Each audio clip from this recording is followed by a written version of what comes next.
You're just a leech." The words came out in a low hiss, hot against my ear, before Gareth leaned back in his chair, as if he'd said nothing at all. Around us, the dining room at the Willowcrest Inn buzzed with the soft clatter of forks and murmured conversations.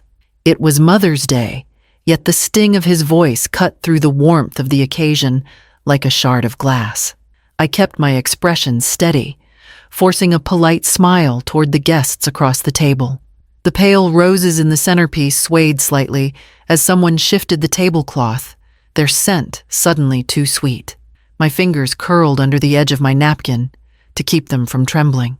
Just minutes earlier, as I'd passed through the lounge on my way from the powder room, I had paused unseen in the doorway to the service alcove. Gareth stood there alone, a bottle of champagne chilling in the ice bucket beside him.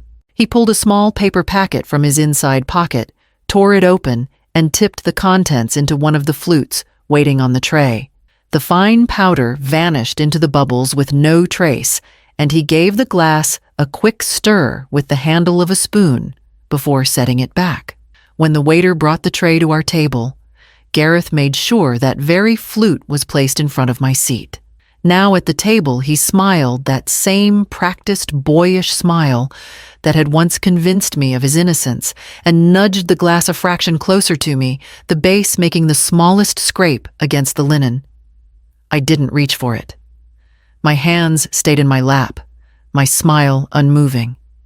Inside, a cold clarity began to form, pushing out any trace of shock. I would not be the one to drink from that glass, but I already knew exactly who would. I had built my life around giving Gareth more than I'd ever had. When his father died, it was just the two of us, and I refused to let him feel the weight of that loss in material ways. I kept the antique shop open 7 days a week, greeting customers with a smile, even when my back ached from lifting furniture and my fingers were raw from polishing silver. When tuition bills came, I sold the Victorian tea set my grandmother had carried across the Atlantic. It hurt to watch it leave the shop in someone else's hands, but Gareth's education felt more important than any heirloom. When he called years later to say he'd found the perfect house, I signed the papers as his co-signer, without a second thought, ignoring the tremor in my hand as I took on the risk. For a while, I believed my sacrifices had been worth it. He wore tailored suits, spoke confidently about investments, and sent me photos from business trips overseas. But with each passing year, his tone shifted warmer in public, clipped and impatient in private. Calls became rare unless he needed something. Lately, his requests had turned into pressure. "You should think about downsizing," he said one afternoon, as if moving me into an assisted living facility was a kindness, less for you to manage. But I knew what he meant. My house, my shop's last remaining assets, all of it could be sold. Faye saw through him long before I wanted to. Over coffee in her kitchen, she'd leaned across the table, her voice low. "You need to watch him, Corlinda. I don't like the way he circles you when money comes up." I'd brushed it off, unwilling to see my own son in that light. But now, sitting at the brunch table with that untouched champagne glass in front of me, her warning rang in my ears. The years of giving the blind faith, the trust I'd never questioned, they all felt like a rope I'd woven myself now, tightening around my throat. I kept my hands folded, waiting for my moment. The signs had been there, subtle at first, almost easy to dismiss. A faint metallic taste in my tea one morning, sharp enough to make me set the cup down. A wave of dizziness that left me gripping the counter, blaming it on skipped breakfast. Gareth's sudden habit of arriving early when I hosted dinners, insisting on helping with drinks before anyone else arrived. I wanted to believe it was care, not calculation, but the unease crept in, persistent and cold. Faye's voice echoed in my mind. "You need to watch him." So I did. I went to Lorna Beckett, my lawyer, under the pretense of reviewing my will. In truth, I wanted a wall between my assets and Gareth's reach. We created a trust with no loopholes he could exploit the house and shop, both protected by terms that only I could alter. Lorna didn't ask why. She didn't need to. At home, I bought a discreet camera no bigger than a salt shaker and set it high on a kitchen shelf. If my unease was wrong, I'd sleep easier. If it was right, I'd have proof. The footage stayed untouched for weeks, the camera silently watching, while life moved in small, ordinary rhythms.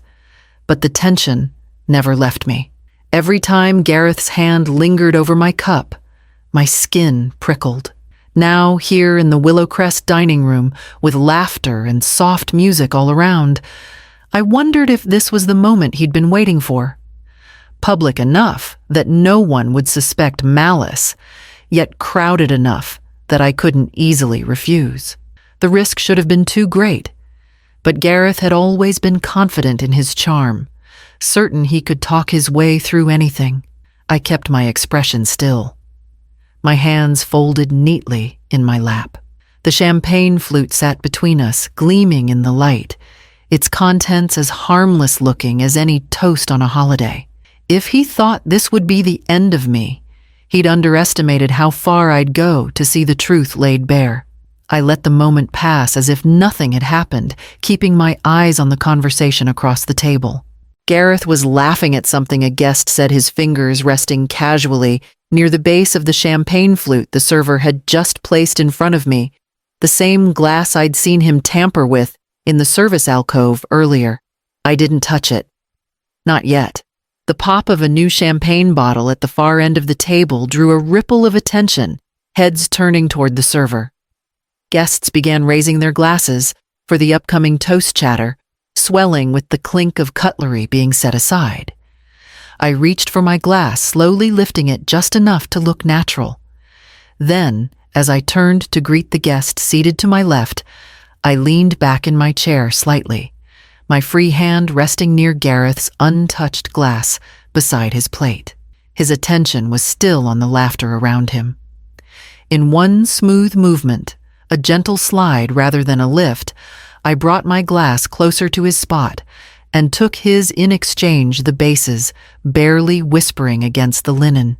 My words flowed into the conversation, my tone warm and steady, masking the motion entirely. By the time Gareth turned back to me, the glasses had swapped places without a flicker of suspicion. "To family," I said, meeting his eyes. He smiled and lifted the glass, now truly mine, and took a long swallow. Across the table, Sienna's gaze flickered from his glass to me, her lips tightening before she looked away. I brought his former glass to my lips, letting the rim brush them before setting it back down untouched. Around us, laughter and toasts blended into a warm hum, the celebration carrying on. But I knew the real shift had already happened, and it was sitting in Gareth's hand. It began with a slight sheen on his forehead, just enough to catch the light.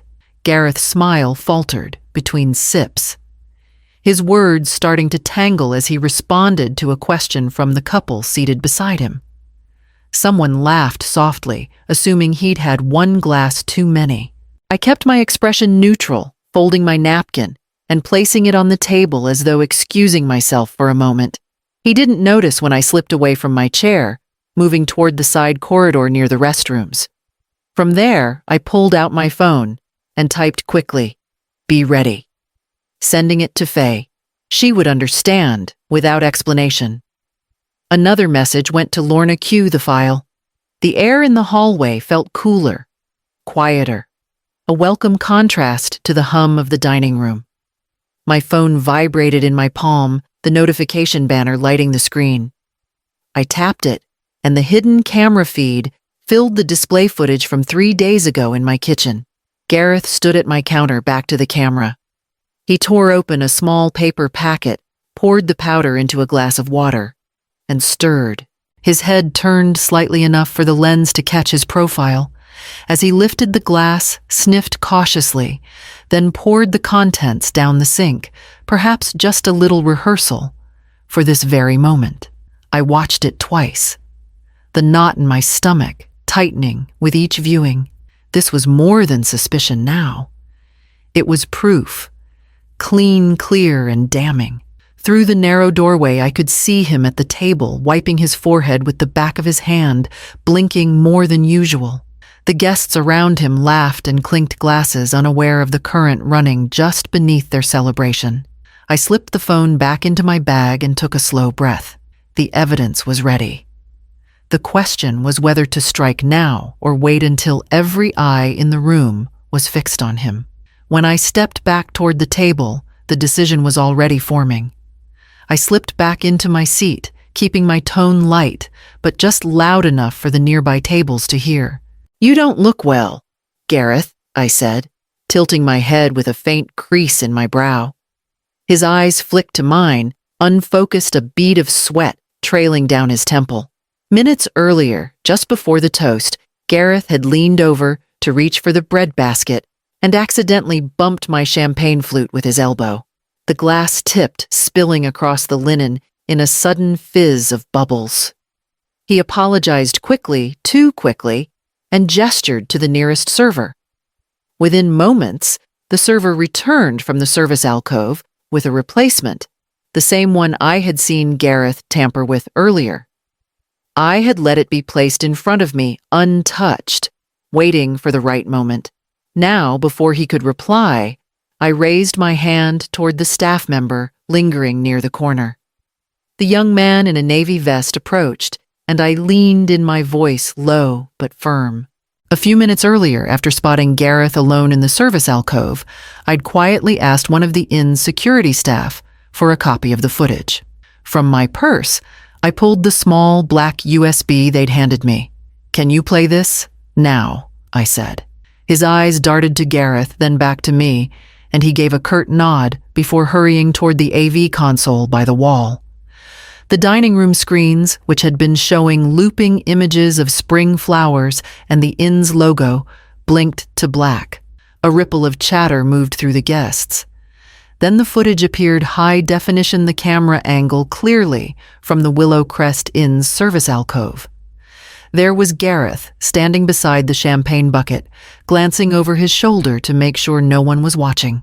He pulled a small paper packet from his inside pocket, tore it open, and tipped the contents into a single champagne flute. The powder dissolved as he stirred, then placed the glass on a tray, the same tray the server had carried moments later to my place setting. Gasps rose like a wave. Someone dropped a fork with a sharp clatter. Sienna's hands gripped the tablecloth, her face blanching. Gareth's mouth closed, then opened again. This isn't," he began, but the replay looped, freezing on his hand, mid-pour, the date and time glaring in the corner. I didn't speak. I didn't have to. Gareth's eyes darted from the screen to me, searching for a lifeline that no longer existed. And still the footage played on. It didn't take long for the sirens to cut through the muted chaos of the dining room. 2 uniformed officers entered, first parting the crowd with quiet authority, followed by a tall man in plain clothes, whose badge caught the light as he moved. Detective Royce. He introduced himself, his voice steady, but edged with curiosity. His gaze swept the table before settling on Gareth, who was now sitting rigidly, his hands flat against his knees. Royce asked a few clipped questions, and Gareth leaned forward, forcing a thin laugh. "This is just a prank gone wrong," he said. The words hurried. A joke between family blown out of proportion. I stayed silent, my hands resting loosely in my lap. The footage still looped on the screens, each replay tightening the noose around his explanation. Royce's eyes narrowed as he turned to the server. "Bring me the glass she was served from," he instructed. Moments later, it sat in an evidence bag, sealed and labeled, its contents sloshing faintly as he held it up to the light. "We'll run a full analysis," he said, sliding it into his case. That was when I felt a familiar hand on my shoulder. Faye had arrived, her eyes scanning the room before resting on me. She didn't speak, but the firmness of her presence grounded me. Royce faced me next. "Mrs. Marrow, do you want to press charges?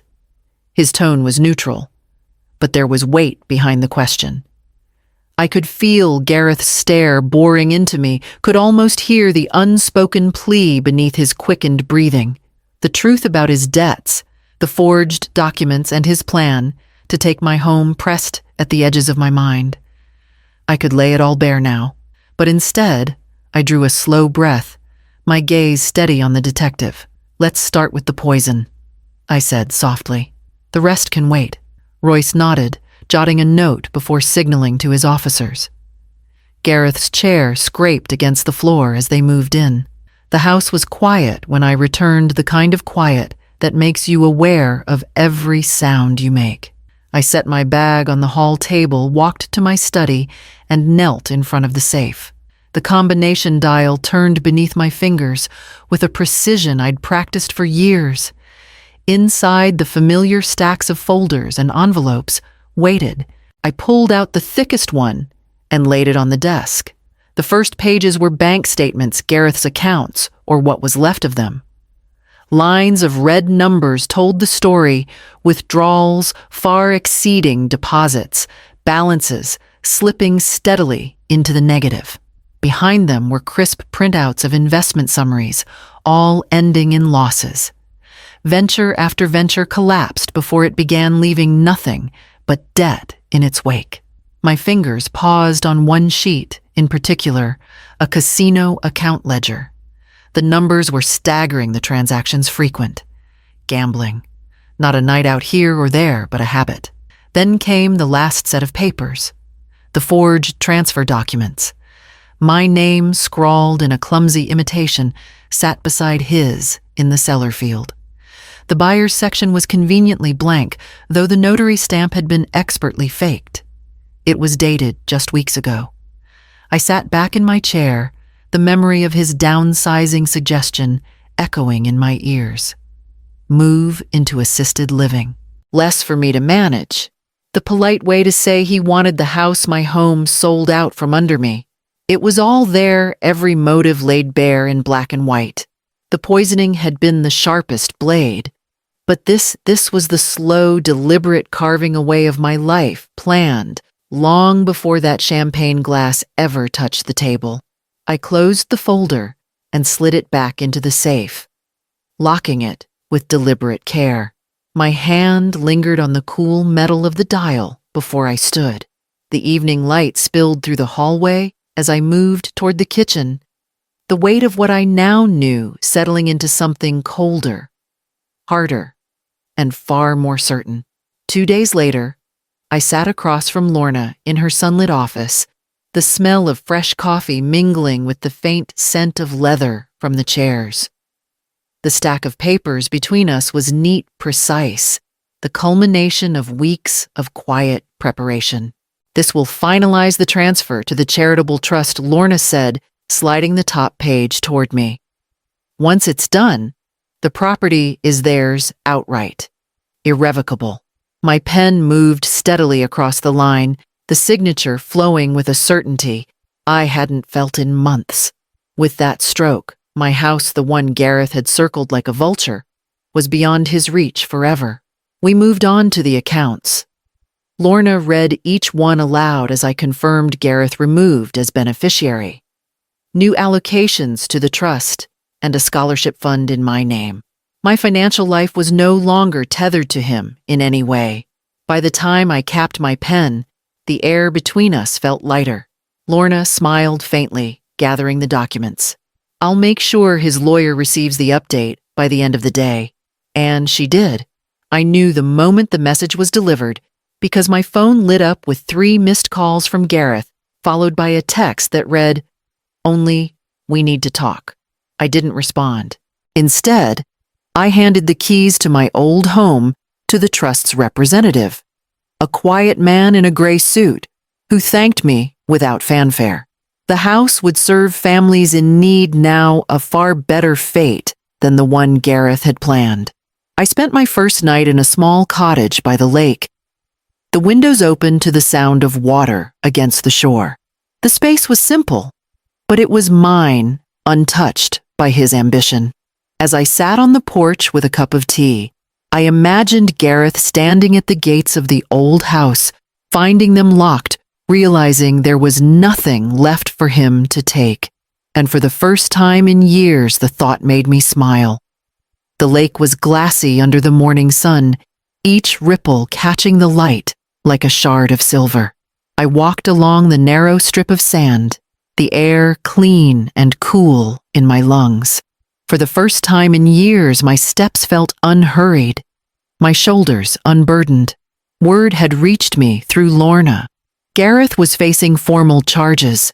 The toxicology report had left little room for doubt, and the footage from the Willow Crest had been more than enough for the prosecutor.